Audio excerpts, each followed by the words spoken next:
अगर तुमने माँ का दूध पिया है हिंदुत्व क्रिमिनल्स, अगर तुमने माँ का दूध पिया है हिंदुत्व क्रिमिनल्स, तुम जो है सब मुसलमान देशों से, मुसलमानों से धंधा बंद कराओ, प्राइवेट अस्पताल बंद कराओ, उनका इलाज करना बंद करो। मुसलमान देशों से, मुसलमान इंपोर्ट, मुसलमान इन देशों से तेल लेना बंद करो, वहाँ से गल्फ से पैसा लेना बंद करो। हिंदू कामगारों को, हिंदू इंजीनियर्स को, हिंदू पूंजीपतियों को वहाँ जाना बंद करो, उन पर बैन लगाओ। ये जो हिंदू जन आक्रोश कर रहे हैं, अगर उन्होंने माँ का दूध पिया है, सचमुच में उन्होंने माँ का दूध पिया है और वो हिंदुज़म को या हिंदुत्व को प्यार करते हैं, तो वो मजबूर करें मोदी की सरकार को कि वो Iran, Saudi Arabia, Qatar, Abu Dhabi से तेल नहीं लेंगे, तेल नहीं लेंगे। वो मुसलमान तेल है। 2021 के अंदर मुसलमान देशों से 52% तेल आया है। और एक अंतर समझ लीजिए, अमेरिका से जो पैसा आ रहा है वो यहाँ इन्वेस्टमेंट में आ रहा है, वो मुनाफा कमाने आते हैं, वो यहाँ जो है जायदादें खरीदते हैं। ये जो गल्फ से पैसा आता है 50%, वो लोग यहाँ खर्चा करते हैं। इसको समझ लीजिए। अमेरिका से, इंग्लैंड से, फ्रांस से जो ऊंची जाति के लोग यहाँ पैसा भेज रहे हैं, वो यहाँ इन्वेस्टमेंट कर रहे हैं और उसका 100 गुना 200 गुना मुनाफा कमा कर ले जाते हैं जी। ये जो गल्फ से पैसा आ रहा है जो है, और दूसरी बात यह है, गल्फ में कितने 80% हिंदू हैं, 80% हिंदू हैं। तो आपने हर एयरपोर्ट पर, जैसे ये गौ हत्या के खिलाफ हिंदुत्व ने गैंग और गुंडों के गैंग बिठाए हुए हैं, ये जो हिंदू जा रहा है उसकी टांग तोड़े।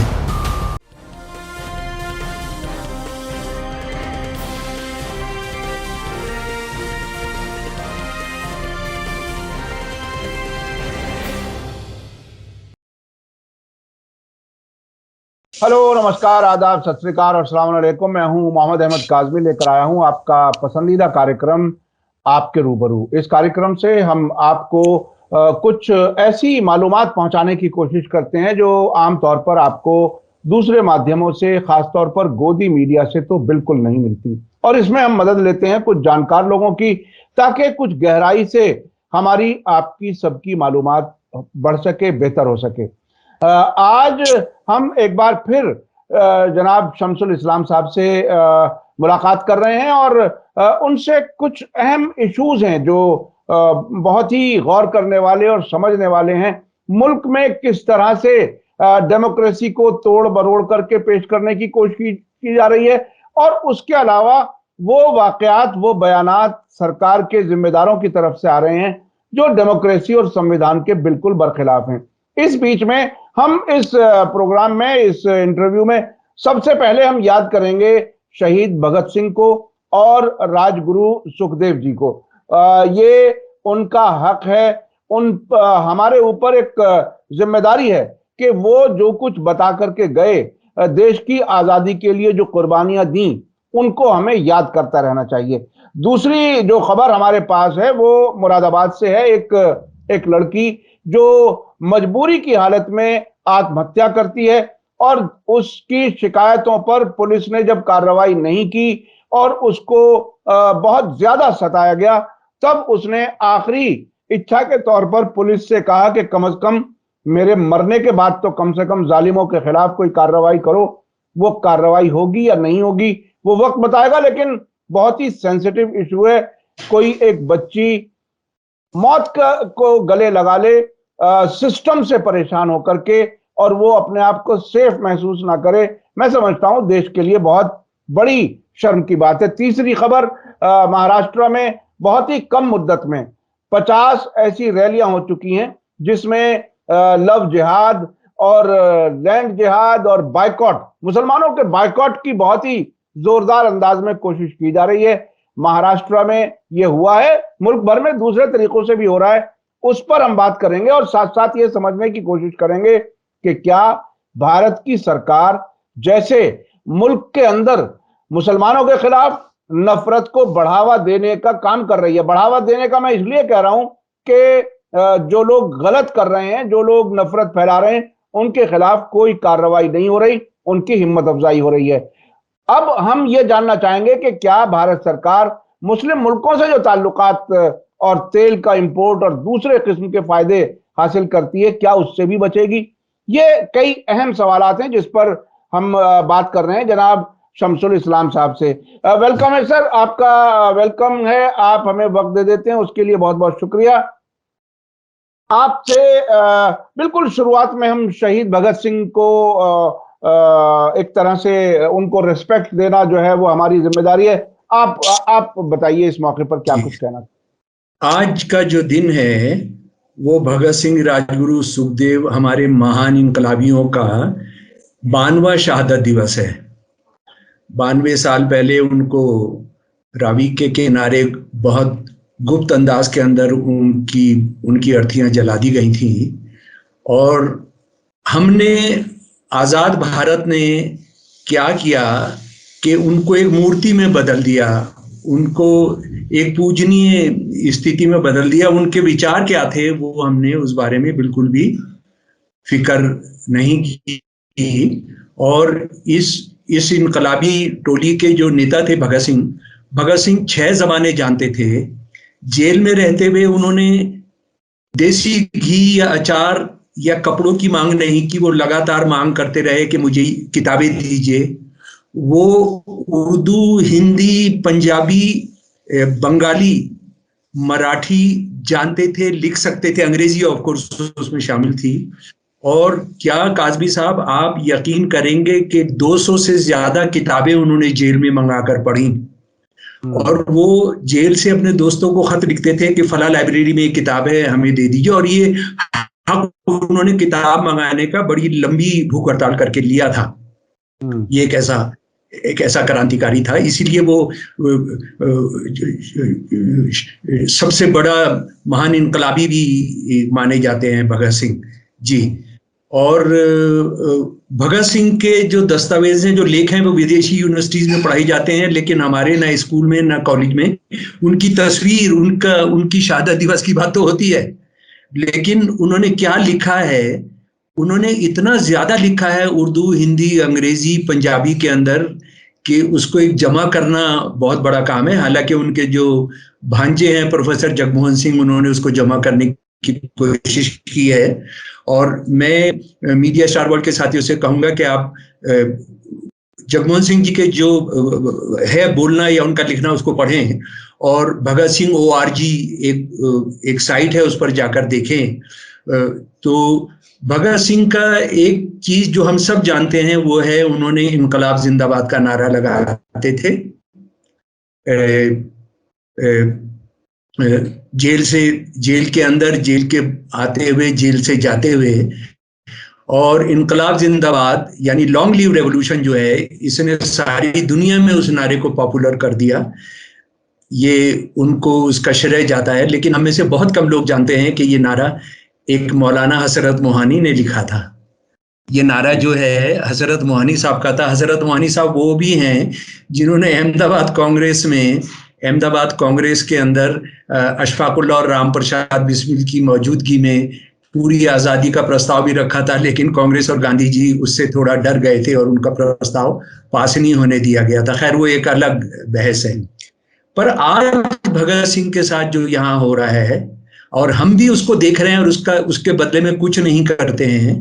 होना तो ये चाहिए था कि हमने भगत सिंह के दस्तावेज, भगत सिंह की किताबें, जो छोटी छोटी किताबें उन्होंने लिखी हैं, छोटे छोटे लेख हैं, उसको हम लेकर फैलते, हम इसको मनाते।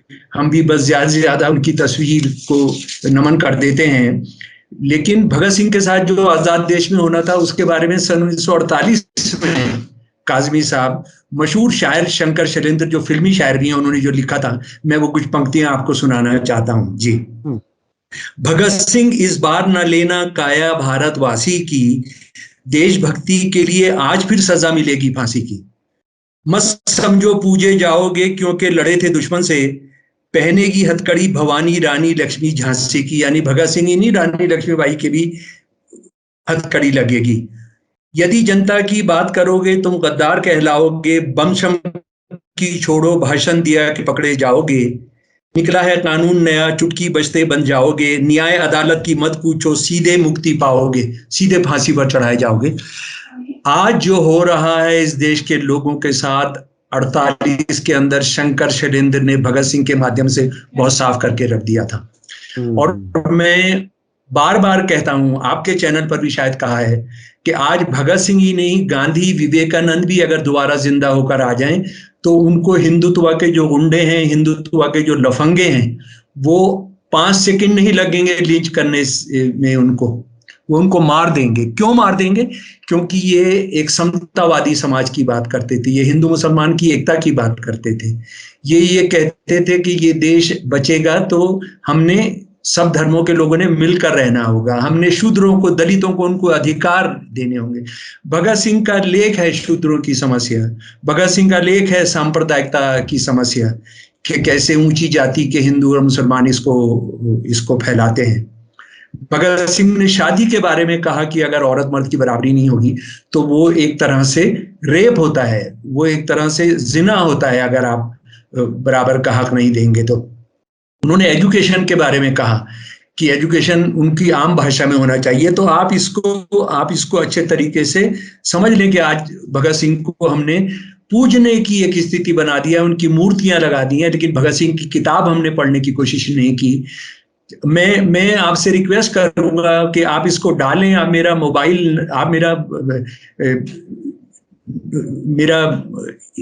ईमेल आईडी दें। मैं भगत सिंह के सारे दस्तावेज उर्दू, हिंदी, अंग्रेजी में आपको फराहम करूंगा। मुझे लिखिए मेरे प्यारे दोस्तों, और मीडिया स्टार वर्ल्ड ने भी उन दस्तावेजों को डालना चाहिए। तो ये बात भगत सिंह अच्छा, की अब ये जो आपने कुछ पंक्तियां सुनाई, अब वो नतीजा अब बिल्कुल सामने आ रहा है, और मुख्तलिफ तरीकों से हम तकरीबन हर दिन, बल्कि एक दिन में कई बार ऐसी मिसालें देख रहे हैं। तकरीबन ऐसी ही मिसाल ये मुरादाबाद में एक लड़की, जो मजलूम लड़की ने आत्महत्या की है, वो वही है।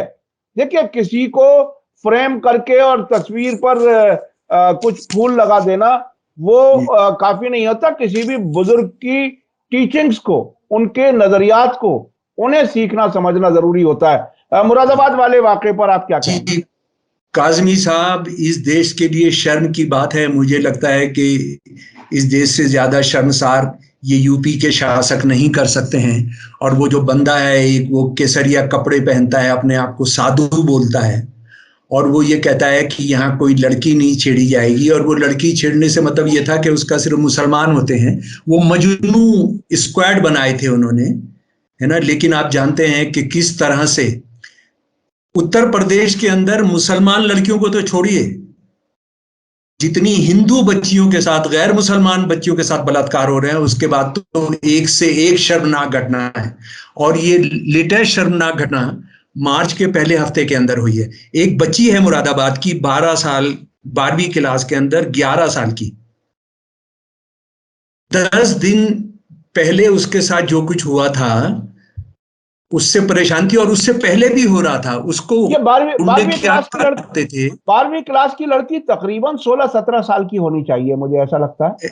जी, 17 साल की बच्ची जी। हाँ जी जी जी जी जी, 17 साल की बच्ची, 12वीं क्लास की, बहुत होशियार बच्ची थी। सारा गांव कहता है, उसके घर वाले कहते हैं, वो उसके खत से भी जाहिर होगा जो उसने लिखा अपने को शहीद करने से पहले। मैं उसको आत्महत्या नहीं कहूंगा, मैं उसकी शहादत से पहले उसने जो खत लिखा, ये बिल्कुल उसी तरह से रोहित वेमुला की तरह का खत है, रोहित वेमुला की खत है।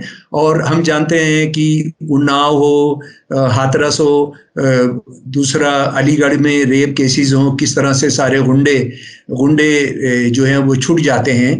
इस बच्ची का मैं आपको बता रहा हूं कि ये इसका खत जरा सा सुन लीजिए मेरे प्यारे दोस्तों। और मुझे लगता है कि ये खत पढ़ने के बाद आज आप खाना खा पाएंगे, रात को सो पाएंगे। मेरे लिए तो, मैंने जब ये पूरा खत पढ़ा, मेरे लिए मुमकिन नहीं हुआ कि कैसे रहूं, क्या सोचूं, क्या करूं, क्या खाऊं।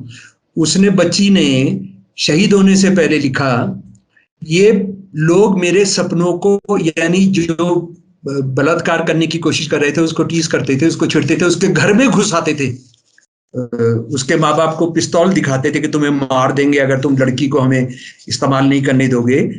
ये लोग मेरे सपनों को पूरा नहीं होने देंगे। अब मेरे में इतनी हिम्मत नहीं है कि मैं इनका सामना कर सकूं, लेकिन मेरी फैमिली सफर ना करे, यानी वो इस लड़की को दबाव डालने के लिए उसके माँ बाप पर और फैमिली को मारने की कोशिश करते थे। अब मैं अपनी फैमिली को बचाने के लिए जान दे रही हूं, क्या अब आप उनको सजा देंगे ताकि एक गरीब लड़की जिंदा रह सके, अपने सपनों को पूरा कर सके। वो अपने को मारने से पहले उस बच्ची ने स्कूल जाना बंद कर दिया था क्योंकि वो रास्ते में उसको हैरेस करेंगे। और फिर बच्ची ने लिखा कि वो मुझे थ्रेटन करते थे कि मेरे पेरेंट्स को मार देंगे, मेरे घर की छत पर चढ़ जाते थे और मुझे चाकू दिखाकर मेरे को डराते धमकाते थे। माई पेरेंट्स फाउंड आउट, मेरे वालिदैन को पता लगा तो उन्होंने पुलिस को कंप्लेंट किया। एक 10 दिन पहले पुलिस ने कुछ नहीं किया। और उसके बाद ये बच्ची ने नाम भी दिया है, एक विकेश और अमृत राय या अमृत पाल कोई है।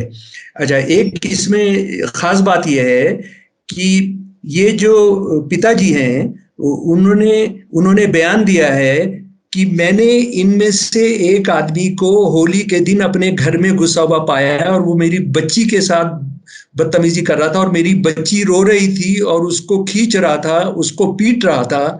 मैंने अपनी बच्ची को बचाने की कोशिश की तो उन्होंने मुझे मारने की धमकी दी। और मैंने पुलिस को अप्रोच किया तो पुलिस ने लड़की को डांट लगाई। पुलिस ने उन गुंडों को कुछ कहने के बजाय, लेकिन जब ये लगातार शिकायत करते रहे तो इस गुंडे को जो बलात्कार करना चाहता था बच्ची के साथ, उसको गिरफ्तार किया और उसको अगले दिन छोड़ दिया। उसको अगले दिन या उसी दिन छोड़ दिया। और इन्होंने उस बच्ची का वीडियो भी बनाया जब अपने घर में नहा रही थी। देखिए ना, जो गरीबों के घर हैं, चाहे वो ऊंची जाति के लोग हैं, जो गरीबों के घर हैं, उनके नहाने की जगह कोई अलग से होती नहीं है। आप किसी भी कोने से आप कर सकते हैं। और हमारे देश में गरीबों की जो बच्चियां बलात्कार का शिकार बनाई जाती हैं, वो इसी तरह की फिल्में दिखाकर, उनकी कोई भी प्राइवेसी तो है नहीं घर के अंदर, प्राइवेसी तो है नहीं, तो वो उनका कोई भी आप पोज खींच सकते हैं और उसको ये बता सकते हैं कि तूने मेरे लिए किया था। तो मेरे प्यारे दोस्तों, ये पुलिस ने एक बहुत महान काम किया है। और बड़े शर्म की बात है कि ये सब हुआ जबकि वहां का एसएसपी एक ट्राइबल है, हेमराज मीना, लेकिन वो पूरी तरह से शामिल है इस पर कवर करने में कि वो एक्यूज्ड घर के बराबर में ही रहता था। उसकी परिवार ने कंप्लेंट की थी 8 मार्च को, और ये 8 मार्च होली का दिन है जनाब। होली के दिन जिस दिन वो घुसा है, was detained, he was later released on bail। उसको बेल पे छोड़ दिया गया। यानी आप एक लड़की को रेप करना चाहते हैं, उसको कपड़े उतारना चाहते हैं, उसके घर में घुस गए, अगले दिन बेल मिल गया, तो आप समझ लीजिए मुसलमान लड़कियों के साथ क्या होता होगा। जब ये तो एक गैर मुसलमान लड़की के साथ हो रहा है। यानी उसे अदालत में भी पेश नहीं किया, एसएचओ नहीं बेल दी, थाने में ही बेल दे दी। एसएचओ ने बेल दे दीजिए ऐसे। या वो खास तौर पर जो लोअर कोर्ट है वो तो पूरा का पूरा आरएसएस के लफंगों के हाथ में है। वो पूरा का पूरा छोटे छोटे मामलों पर, जिसमें गुंडा एक होता है तो उसको फौरन बेल मिल जाती है, और छोटे छोटे मामलों के अंदर जिसपे कोई केस नहीं बनता उनको वो जेल भेजते हैं। मोनू मंसूरी आपके सामने है कि सीधा सीधा उस पर झूठा इल्जाम है और सुप्रीम कोर्ट ने कल उनको बेल दी है, लेकिन 1.5 महीने बाद बेल मिली है। और उस लड़ाई के अंदर एहतशाम हाशमी भी, उनका भी मर्डर हुआ दिल के दौरे से, वो इतना धक्के में थे। और उसके बाद चेतन, जो मशहूर एक्टर हैं, जो अम्बेडकरवादी हैं, जो लड़ते रहे हैं, उनका इस ट्वीट के लिए कि हिंदुत्व लाई है, हिंदुत्व झूठ है, उसको अभी जेल में है। वो निचली अदालत ने उनको 15 दिन जेल के अंदर भेजा है। आप बताइए क्या हो रहा है इस देश को। लेकिन उससे ज्यादा खतरनाक हमने जानना चाहिए, नवंबर से लेकर नवंबर 2022 से लेकर मैं उसी पर आना चाह रहा हूं। ऐसे वक्त में जबकि बीजेपी की सरकार, आरएसएस के नजरिए के सिस्टम में बैठे हुए लोग हिंदुओं को भी एक तरह से निशाना बना रहे हैं।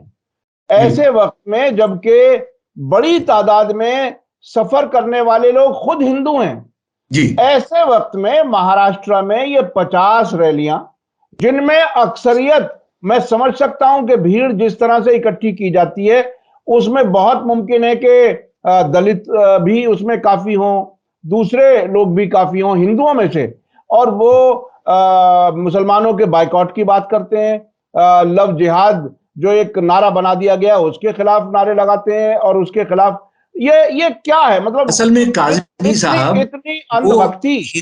हिंदुओं की दुर्दिशा करना चाहते हैं और उससे ध्यान बंटवाने के लिए सब करते हैं। लेकिन मैं आपको बता दूं, ये जो 50 से ज्यादा रैलियां हुई हैं जन आक्रोश मोर्चा, हिंदू जन आक्रोश मोर्चा की तरफ से, ये कहीं वहीं नहीं हो रही हैं, सारे देश में हो रही हैं, लेकिन उसकी अब खबर नहीं आती है। कोई आप फॉलो करते हैं तो ये खबर आती है।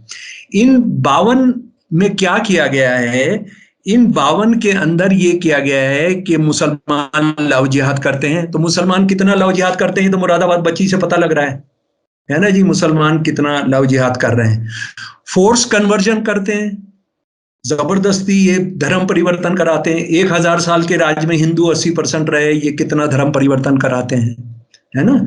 जो मुसलमान नाम का राज था वो सारा हिंदुओं का राज था, हम जानते हैं इस बात को, लेकिन फिर भी मुसलमान धर्म परिवर्तन कराते हैं। और उसके बाद सबसे खतरनाक इल्जाम है कि मुसलमानों का आर्थिक बाइकाट करो। आप जानते हैं दिल्ली में हो चुके हैं ये कॉन्फ्रेंस, ये हरियाणा के अंदर हो चुके हैं। वो मोनू मनेसर जो गुंडा है जो हत्या के अंदर भागा फिर रहा है, वो आप जानते हैं कि वो पूरा मनेसर के अंदर, गुड़गांव के अंदर मुसलमानों का बाइकाट करो, है ना। और इसके अंदर एक बहुत भयानक, जिसका डायरेक्ट रिपोर्ट है मीरा रोड पर 12 मार्च को जो हुआ, जिसमें एक महिला है जो काफी शर्मनाक भाषण करती है। वो जो है उसने क्या क्या बोला है। तो लेकिन हमको जरा सा हमारे जो सुनने वाले हैं, जरा उनको इस पर गंभीरता से जरा हमने सोचना चाहिए। बदकिस्मती से क्या हो रहा है कि वो हल्ला बोल रहे हैं और हम उससे डर जा रहे हैं। अरे भाई, हम कह रहे हैं मुसलमानों का आर्थिक बाइकाट करो, शुरू करो, मुसलमानों का आर्थिक बाइकाट शुरू करो। इसका मतलब ये होगा, इसका मतलब जनाब ये होगा कि मैं अगर ये जो हिंदू जन आक्रोश कर रहे हैं, अगर उन्होंने माँ का दूध पिया है, सचमुच में उन्होंने माँ का दूध पिया है, और वो हिंदुइज्म को या हिंदुत्व को प्यार करते हैं, तो वो मजबूर करें मोदी की सरकार को कि वो Iran, Saudi Arabia, Qatar, Abu Dhabi से तेल नहीं लेंगे। वो मुसलमान तेल है। 2021 के अंदर मुसलमान देशों से 52% तेल आया है। कितना परसेंट तेल आया है जनाब? 52%। एक दिन भारत नहीं चल पाएगा अगर ये तेल नहीं आएगा। अफ्रीका से 15% आया है, यूएस से 14% आया है। हालांकि अभी यूक्रेन की जंग शुरू होने के बाद 2023 में रशिया की जो तेल आने की है वो 27% हो गई है। नंबर 1 बात। नंबर 2, गल्फ से जो पैसा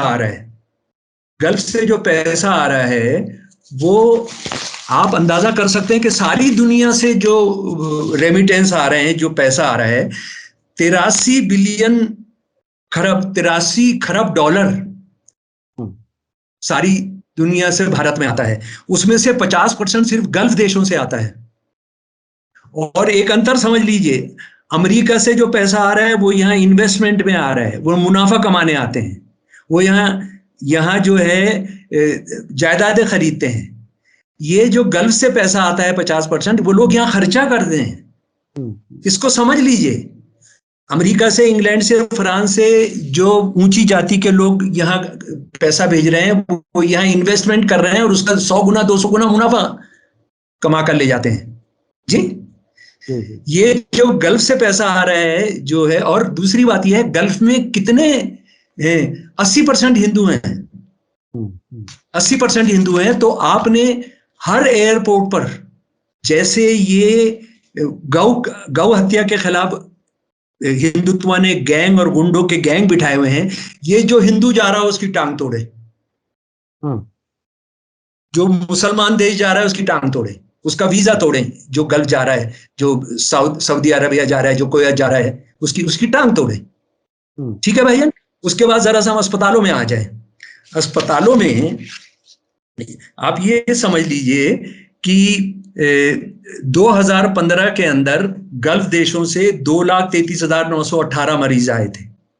2016 में 4,27,014 आए थे। 2017 में 4,95,056 लोग आए थे। ठीक है जी। अब इसको बंद करा दें। सारे अस्पताल जो हैं उसमें से 99.9% हिंदुओं के, उनसे क्या क्या मुसलमान पेशेंट दाखिल नहीं करोगे? करो ना, हिम्मत है तो करो ना, माँ का दूध पिया है तो रोको इसको।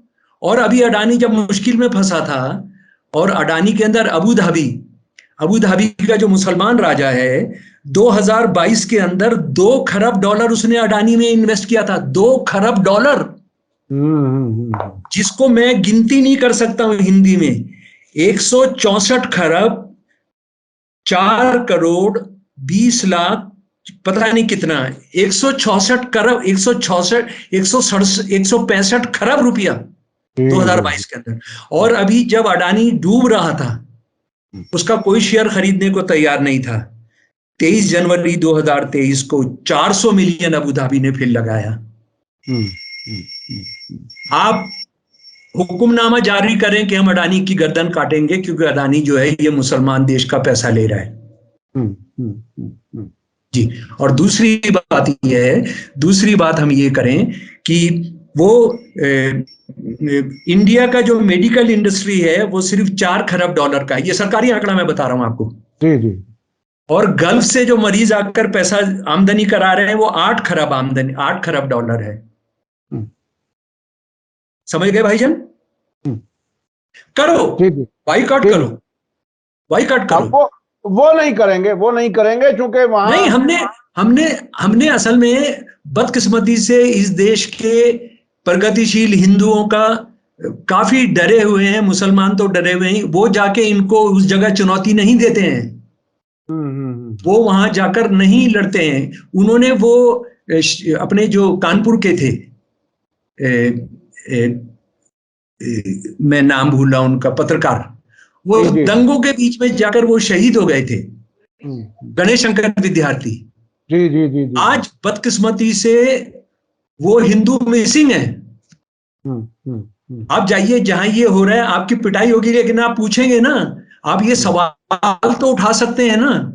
आप ये सवाल तो उठा सकते हैं कि ठीक है बंदी करना है, तो अगर उनका धंधे का बाइकआउट करना है तो बेचारा सब्जी बेचने वाला, ये परचून वाला, ये लोहार, ये कुमार, इसको क्या करना है? अरे करो ना बाइकआउट। अडानी को बोलो ना कि हम तेरे को हिंदू धर्म से खारिज करते हैं। सरकारी प्राइवेट अस्पतालों, जो 7 सितारा अस्पताल है, उसके बाहर धरना दो ना, मुसलमान पेशेंट नहीं आएगा। यानी खाने को आपको जहां से भी मिलेगा आप उसको खाओगे, और जब गरीब मुसलमान को दबाना होगा तो मुझे याद आ रहा है कि गुजरात का कारोबारी जिसने बहुत बड़ा एम्पायर फैला हुआ था यूएई में, जब वहां उसकी चोरी पकड़ी गई तो वो वापस भाग के आया इंडिया, जो अभी तक यहाँ है। और वो आरएसएस को फंडिंग करता था बाकायदा उन मुल्कों से। आरएसएस को फंडिंग करता था। एक साउथ में एक शहर में कहीं एक बाकायदा आरएसएस के लोगों बहुत सारे भाई साहब, बहुत सारे। अभी ये मेहुल चौकसी का जो हुआ है, वो आप जानते हैं कि वो सब छूट जाएगा। वो सब मोदी जी के जहाज में सफर करता था। बात यह है, अगर आप मेजोरिटी धर्म से संबंध रखते हैं, आप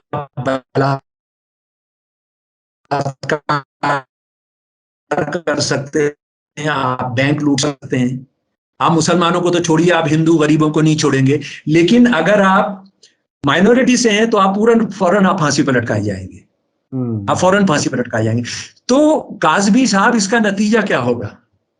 इसका नतीजा ये होगा, ये तो अच्छा है कि अरब देश मुसलमानों के तौर पे बिहेव नहीं कर रहे हैं, वो पैसा कमाना चाहते हैं, है ना, और उनको इस्लाम से कोई लेना देना भी नहीं है। तो और अच्छा है कि हम हिंदुस्तानी मुसलमान, कोई अरब देश का क्या करता है उससे हमारा कोई जुड़ाव नहीं है, वो तो फलस्तीन के साथ जो कुछ कर रहे हैं। लेकिन मैं फिर कह रहा हूं, अगर तुमने मां का दूध पिया है हिंदुत्व क्रिमिनल्स, तुम जो है सब मुसलमान देशों से, मुसलमानों से धंधा बंद कराओ, प्राइवेट अस्पताल बंद कराओ, उनका इलाज करना बंद करो, मुसलमान देशों से, मुसलमान इम्पोर्ट, मुसलमान इन देशों से तेल लेना बंद करो, वहां से गल्फ से पैसा लेना बंद करो, हिंदू कामगारों को, हिंदू इंजीनियर्स को, हिंदू पूंजीपतियों को वहां जाना बंद करो, उन पर बैन लगाओ। उनको जैसे हुक्मनामा जारी होता है और सिखों के अंदर आपने माफी मांगनी पड़ती है जाके गोल्डन टेम्पल में, उस तरह से उनसे माफी मंगवाओ। करो ना। ये असल में बहुत ही सीधी बात यह है कि डेमोक्रेसी को कमजोर करने के लिए नफरत भी फैलानी है, और उस नफरत फैलाने के लिए उन्हीं मुस्लिम मुल्कों से पैसा कमा करके यहां मुसलमानों के खिलाफ इस्तेमाल होना है।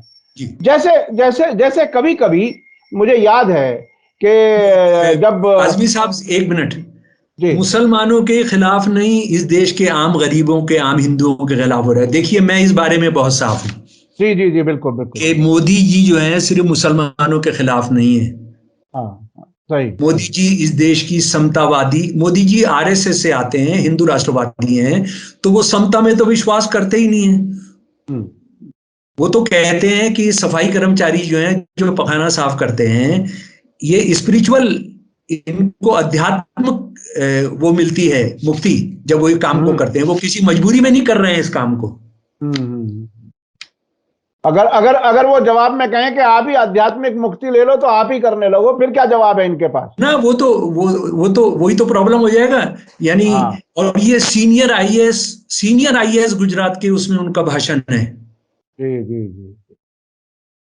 तो वो एक अजीब अंधभक्ति, इल्म से दूरी, साइंटिफिक अप्रोच बिल्कुल खत्म कर देना, डेमोक्रेसी के नाम पर कुछ भी ना हो, डेमोक्रेसी को क्रश कर देना, समाज में इतनी ऊंचाई नीचाई बढ़ा देना कि वो एक दूसरे के खिलाफ हो जाएं, तो ऐसे मुल्क कैसे चलेगा? मैं आखिर में सिर्फ आपसे बहुत ही मुख्तसर जवाब चाहता हूं इसका। जी, मैं ये यहां बताना चाहता हूं कि जैसे ना फेलियर क्या हो रहा है। देखिए, यूपी में इतनी जघन्य अपराध हो रहे हैं, और ये जो लेटेस्ट है बच्ची का, भाई एसपी ने बंद का कॉल देना चाहिए था, बीएसपी ने बंद का कॉल देना चाहिए था, कांग्रेस ने बंद का कॉल देना चाहिए था। डरे हुए हैं ये, उनको कन्फ्रंट नहीं करना। वो बहुत छोटी तादाद में ये हिंदुत्ववादी गुंडे, ये ठीक है कि उन्होंने लोअर कोर्ट पर खास तौर पे कब्जा कर लिया है, पुलिस में उनके आदमी फंस गए। हाँ, लेकिन भाई साहब, मैं आज जो भी हो रहा है और अपने शहीदों की याद में मैं 4 लाइन सुनाकर अपनी बात खत्म करूंगा। ठीक है? ये साथी ब्रिजमोहन का गीत है, पता नहीं मैंने पहले भी सुनाया नहीं सुनाया, लेकिन आज भगत सिंह, राजगुरु, सुखदेव की शहादत दिवस पर, और आज जो देश में हो रहा है वो हम सब लोगों की एकता का मैं आपके सामने पेश करता हूं। चले चलो दिलों में घाव लेके भी चले चलो, चलो लहू लोहान पांव लेके भी चलो चलो, चलो कि आज साथ साथ चलने की जरूरतें, चलो कि आज साथ साथ चलने की जरूरतें, चलो कि खत्म हो न जाए जिंदगी की हसरतें, चलो कि खत्म हो न जाए जिंदगी की हसरतें। नीलिमा ने भी पीछे से मेरा साथ दिया है। जी जी, मैं वही कहने वाला था। मेरी जौजा, मेरी बेगम ने। तो साथियों, चले चलो दिलों में घाव लेके भी चले चलो। और आखिर में विनती, क्या कुछ अर्थ, कुछ सहयोग हमें दे रहे हैं या नहीं दे रहे हैं? और आज भगत सिंह, राजगुरु, सुखदेव पर चर्चा करेंगे अपने दोस्तों, अपने घरों के साथ, और उनके दस्तावेज पढ़िए, सुनिए, हिंदी, अंग्रेजी, उर्दू सब में उपलब्ध हैं। बहुत बहुत शुक्रिया। जी जी, बहुत बहुत शुक्रिया शमसुल इस्लाम साहब। आपकी अहलिया, आपकी वाइफ ने भी इसमें साथ दिया। ये एक जैसे पूरा घर इनकलाबी है, और इनकलाब का मतलब यह है कि हक के साथ, सच्चाई के साथ खड़े रहना ही इनकलाब है।